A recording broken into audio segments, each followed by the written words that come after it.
This period in US politics is often called the lull period, where the president becomes a lame duck, the people slowly move from the election chaos to the festive season, and the incoming president is still rejoicing in his victory. But amid this sits a defeated Democratic Party, and within it, Kamala Harris.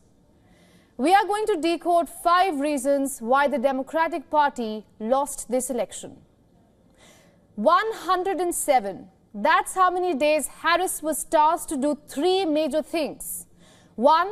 Say yes to become the Democratic presidential nominee. 2. Put together a national campaign team. And 3. Win the election. No one in the history of US elections has had to do these 3 Herculean tasks in the matter of just 100 days. Harris took the campaign baton from Biden at a time when he was increasingly unpopular, not only as a presidential candidate but as the president of the United States. An April Gallup poll suggests that Biden was the least popular president in 20 long years. On top of that, Harris couldn't distance herself from Biden's unpopularity. She did get chances, but she was always cautious of portraying the Democrats as united. It came at a cost, her presidency. Then came the real issue, bread and butter. Experts say this election was testament when you are unsure of your next meal, democracy and reproductive rights take a back seat. A new type of voters emerged this time, who we have been calling as the paradoxical voters, people who support abortion, support feminism and democratic values, but will have willingly voted for Trump on the national level. Blacks, Latinos and Arabs, a demographic that has traditionally been blue, this election turned their backs on the Democrats. The war in Gaza saw the Arab American distance themselves from the Democratic Party, and Kamala Harris was the direct target. Because at the end of the day, she is part of an administration that has supported Israel without any questions asked. Then came the Black and Latino voters. Amid the rhetoric and racism, voters from these blocs chose the economy, particularly the men. And at the end of the day, it all came down to the number game. Harris couldn't guard the famous blue wall that Biden worked so hard to fight back in 2020. And for someone who talks about building walls, Donald Trump demolished it. The Republican won Michigan, Wisconsin and Pennsylvania, not leaving any chance for the Democrats to win. In fact, Donald Trump is on course to become the first presidential candidate to win all swing states of the election year.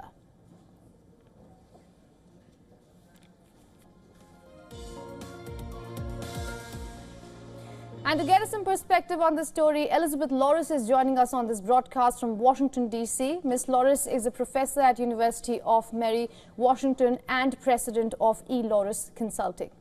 Ms. Loris, good to see you again. Good to see you. You know, you were the first person on this broadcast to tell us that American voters are not one-issue voters, and that's something we saw play out in this election. I would quickly tell you 3 points that I noticed. White women's traditional support is still with Donald Trump, 52% to be exact. Trump did better with young women than in the 2020 election, and Kamala Harris lost support among Latino women. Your assessment post-election? Yes, it is interesting that actually Harris, you could say, lost much of the women's vote. Many more women voted for President Biden in 2020 than they voted for her in 24. And, you know, again, of course, the Democratic Party really played up like the threat of losing, you know, abortion. But a lot of people realize now that's at the state level. Since the Dobbs decision, that's at the state level. And there were a lot of initiatives on state ballots that protected a woman's right to an abortion, and they did vote for those. And so, but the more immediate issue right in front of them was the economy, crime that has come from illegal immigration. We cannot ignore that the largest pool of victims of crime carried out by illegal aliens are women.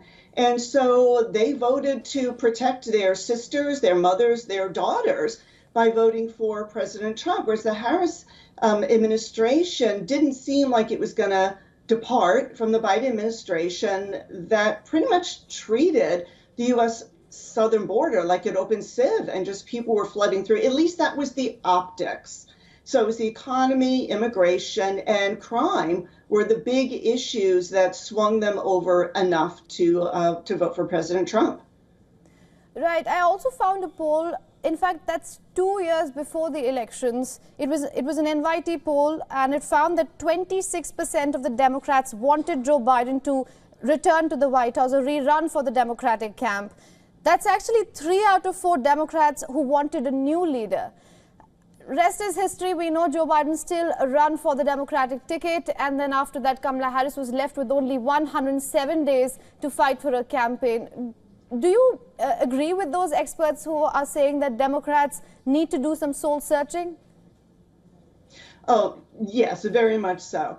Democrats, many Democrats are saying there was a problem with the messaging. Maybe we didn't get the message out clearly enough, but it's not a problem with the message. It's a problem with their platform. You know, look, Harris as a candidate raised record numbers of campaign cash for her war chest. She had over $1 billion.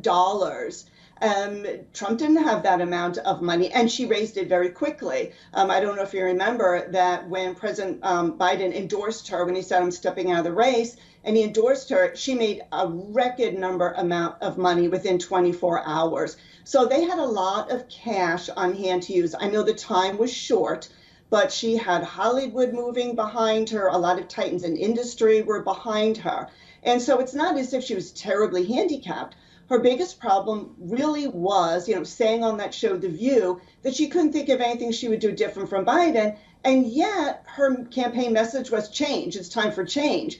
Well, when you're already in the administration and you're essentially running for a second term, that's not a message that's going to carry you.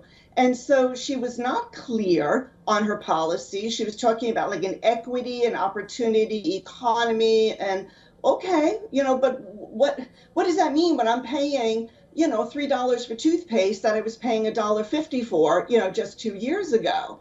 And so it wasn't just the message, but there wasn't meat on the bones that convinced people that they would be better off with her than they were with Trump.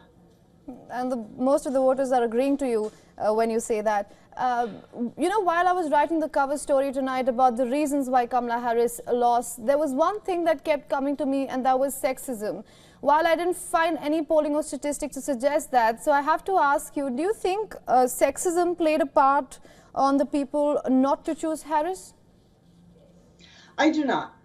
Certainly, the Trump campaign focused on the younger male vote and the black male vote.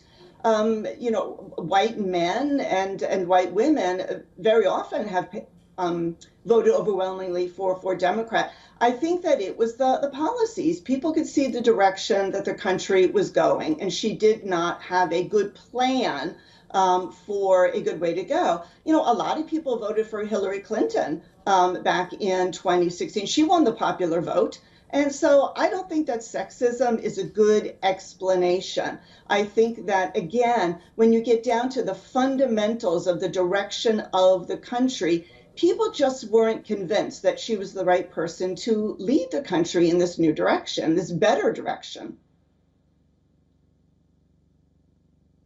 All right, Ms. Laura, it's always good to speak to you. Thank you so much for joining us on this broadcast. Thanks for having me.